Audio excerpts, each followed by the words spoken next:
Œuvre de Maria Valtorta, tome 4, chapitre 261, intitulé Exhortation aux paysans de Doras passés sous la férule de Iocanaan, le 23 août 1945. L'aurore ne fait encore que pointer. Jésus se tient debout au milieu du verger dévasté de Doras. Des rangées d'arbres morts ou mourants, dont beaucoup ont été déjà abattus ou arrachés. Autour de lui, les paysans de Doras et de Iocanaan et les apôtres. Les uns debout, les autres assis sur des troncs couchés. Jésus commence à parler. Voici une nouvelle journée et un nouveau départ, et je ne suis pas le seul à partir. Vous aussi vous partez, moralement sinon matériellement, en passant à un autre maître. Vous serez donc unis à d'autres paysans bons et pieux et vous formerez une famille où vous pourrez parler de Dieu et de son Verbe sans user de subterfuges pour le faire. Soutenez-vous les uns et les autres dans la foi.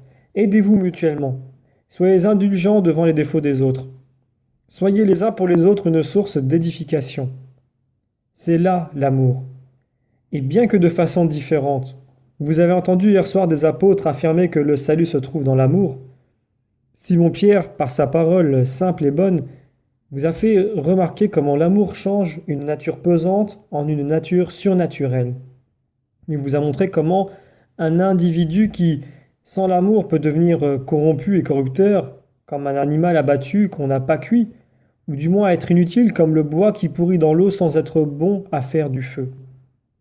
Comment l'amour peut faire de cet individu un homme qui vit déjà dans l'atmosphère de Dieu et par conséquent un être qui échappe à la corruption et devient utile à son prochain.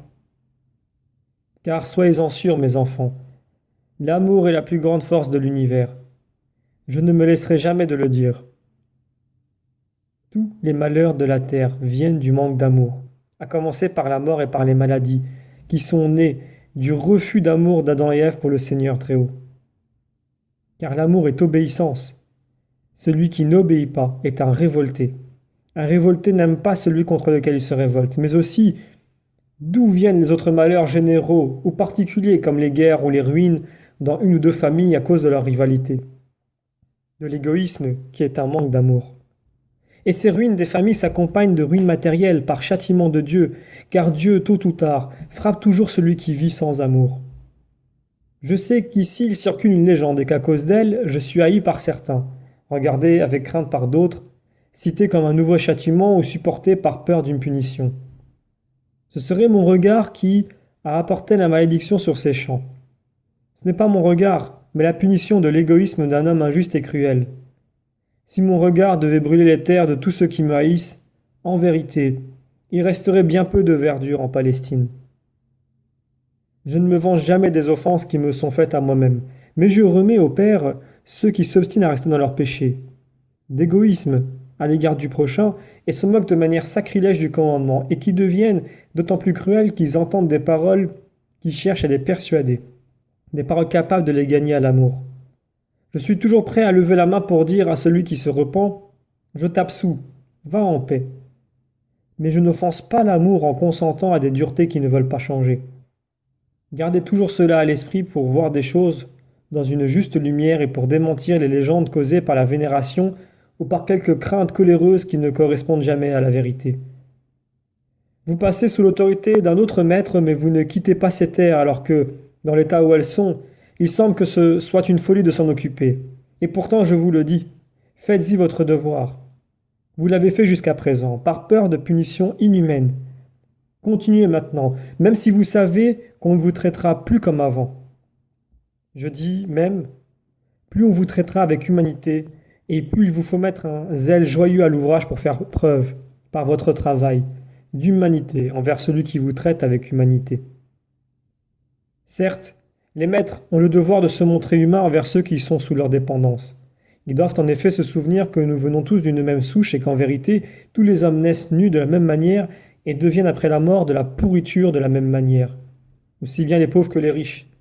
Ils doivent aussi garder à l'esprit que les richesses ne viennent pas du travail de ceux qui les possèdent, mais du travail de ceux qui les ont accumulées, honnêtement ou malhonnêtement, et qu'il ne faut pas s'en glorifier ou s'en servir pour opprimer, mais en faire une chose bonne, pour les autres aussi, en les utilisant avec amour, discrétion et justice pour être regardés sans sévérité par le vrai Maître qui est Dieu. car on n'achète pas Dieu, et on ne le séduit pas par des joyaux et des talents d'or. Mais on trouve son amitié grâce à nos bonnes actions. Mais si tout cela est vrai, il est vrai d'autre part que les serviteurs ont le devoir d'être bons avec leur maître. Faites avec simplicité et bonne volonté la volonté de Dieu qui vous veut dans cette humble condition. Vous connaissez la parabole du mauvais riche? Vous voyez qu'au ciel ce n'est pas l'or, mais la vertu qui est récompensée. Les vertus et la soumission à la volonté de Dieu rendent Dieu ami de l'homme. Je sais qu'il est très difficile d'être capable de voir Dieu à travers les œuvres des hommes. Dans la prospérité, c'est facile. Dans une situation mauvaise, c'est difficile parce qu'elle peut amener l'esprit à penser que Dieu n'est pas bon. Mais vous, triomphez du mal qui vous est fait par l'homme tenté par Satan, et au-delà de cette barrière qui vous coûte des larmes, voyez la vérité de la souffrance et sa beauté. La souffrance vient du mal, mais Dieu ne pouvant l'abolir, car cette force existe et c'est une épreuve de l'or spirituel des enfants de Dieu, il contraint le mal à extraire de son venin le suc d'un remède qui donne la vie éternelle. Car la douleur, par son mordant, provoque chez les bons des réactions telles qu'elle les spiritualise toujours plus en faisant d'eux des saints.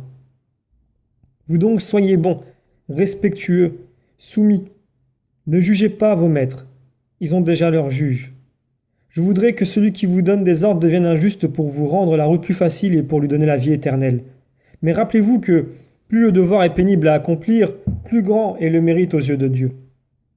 Ne cherchez pas à tromper vos maîtres. L'argent et les denrées pris frauduleusement n'enrichissent pas et ne rassasient pas. Gardez pures vos mains, vos lèvres et vos cœurs. Alors vous ferez vos shabbats, vos fêtes de préceptes en grâce aux yeux de Dieu, même si l'on vous tient attaché à la glèbe. En vérité, votre fatigue aura plus de valeur que la prière hypocrite de ceux qui vont accomplir les préceptes pour en recevoir les éloges du monde, en contrevenant en réalité aux préceptes par leur désobéissance à la loi, qui dit d'obéir pour soi-même et pour ceux qui sont de la maison aux préceptes du Shabbat et des solennités d'Israël. Car la prière n'est pas dans l'acte mais dans le sentiment. Et si votre cœur aime Dieu saintement et en toutes circonstances, il accomplira les rites du Shabbat et des fêtes mieux que les autres qui vous empêchent d'y participer. Je vous bénis et je vous quitte parce que le soleil se lève et que je veux arriver aux collines avant que la chaleur ne soit trop forte. Nous nous reverrons bientôt car l'automne n'est plus très loin. Que la paix soit avec vous tous, nouveaux et anciens serviteurs de Yochanan, et qu'elle vous donne un cœur tranquille. Et Jésus s'éloigne en passant au milieu des paysans et en les bénissant un par un. Derrière un grand pommier desséché se tient un homme à moitié caché, mais au moment où Jésus va passer, en feignant de ne pas le voir, il surgit et dit « Je suis l'intendant de Yochanan. Il m'a dit, si le rabbi d'Israël vient, laisse-le s'arrêter sur mes terres et parler aux serviteurs. J'en tirerai un meilleur travail, car il n'enseigne que de bonnes choses. Et hier, en m'apprenant qu'à partir d'aujourd'hui, ceux-ci, il montre les serviteurs de Doras, sont avec moi et que ces terres appartiennent à Yochanan, il m'a écrit « Si le rabbi vient, écoute ce qu'il dit et agis en conséquence. Qu'il ne nous arrive pas malheur, couvre-le d'honneur. Mais vois s'il va révoquer la malédiction des terres. Car sache que Yochanan s'est fait un point d'honneur de les acheter. Mais je crois qu'il le regrette déjà. Ce sera déjà beaucoup si nous en faisons des pâturages. » Tu m'as entendu parler? Oui, maître. Alors vous saurez comment vous comporter, ton maître et toi, pour obtenir les bénédictions de Dieu. Rapporte cela à ton maître, et pour ton compte, modère aussi ses ordres, toi qui vois dans la pratique ce qu'est la fatigue de l'homme des champs et qui est bien vu du maître. Il vaut mieux perdre sa bienveillance et ta place que de perdre ton âme. Adieu. Mais je dois te faire honneur. Je ne suis pas une idole. Je n'ai pas besoin d'honneur intéressé pour donner des grâces. Honore-moi spirituellement, en mettant en pratique ce que tu as entendu, et tu auras servi Dieu et ton maître en même temps. Sur ce, Jésus suivit des disciples et des femmes, puis de tous les paysans, traverse les champs et prend la route des collines, salué de nouveau par tous.